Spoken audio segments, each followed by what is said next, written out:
dans mais un truc ridicule. va nous la donner. Je ne sais pas.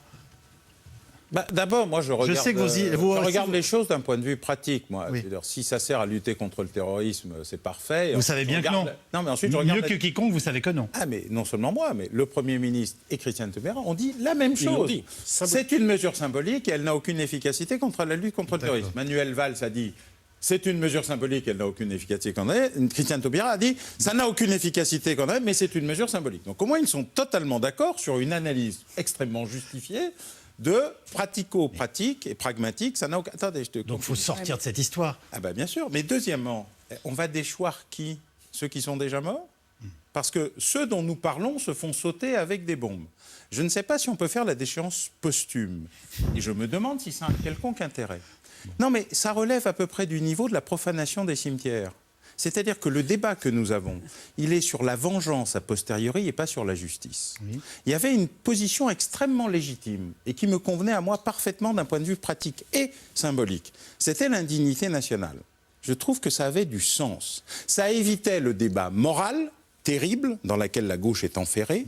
Ça n'évitait pas la problématique symbolique. Vous n'êtes plus membre de la communauté nationale parce que vous en êtes indigne mais pas déchu.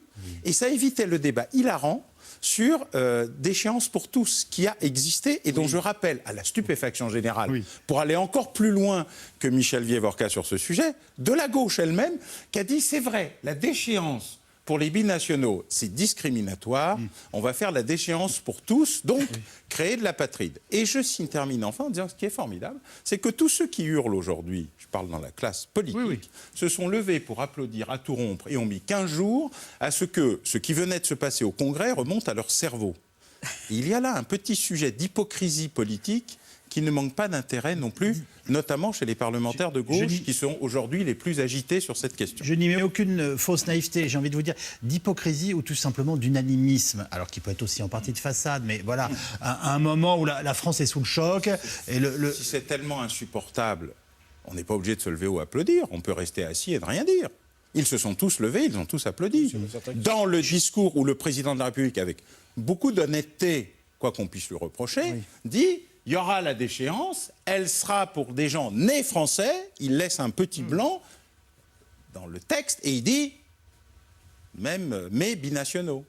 Il le dit, il le répète et tout le monde se lève et applaudit, gauche comprise et protestataire inclus. 15 jours plus tard, dans un processus très lent de maturation intellectuelle, en inventant d'ailleurs une histoire de la République et de la déchéance de nationalité qu'il leur faudra un zéro pointé, parce que cette histoire est beaucoup plus longue, elle n'a rien à voir, alors en rappelant les Mann de Jaurès, Blum et on ne sait pas qui, enfin François Mitterrand, puisque c'est la période des célébrations et des commémorations, je veux dire, il fut ministre de l'Intérieur, je ne suis pas sûr qu'il pourrait être vraiment le modèle de tous ceux qui le rappellent aujourd'hui aux sources des grandes valeurs humanistes de la gauche. Il faut quand même retomber sur terre. Et c'est pas la première fois qu'il y a une inculture de gauche sur cette question. Je me rappelle un Premier ministre qui expliquait que les résistants étaient tous de gauche et les collabos tous de droite. Voilà, avant de redécouvrir son livre d'histoire. Et il n'était pas de mauvaise foi, il était juste inculte. Et il y a une inculture de cette question, à la fois nationale, identitaire, et nationale au sens de la nationalité, qui est quand même très importante. Donc c'est un jeu manœuvrier et il faut le prendre pour ce qu'il est.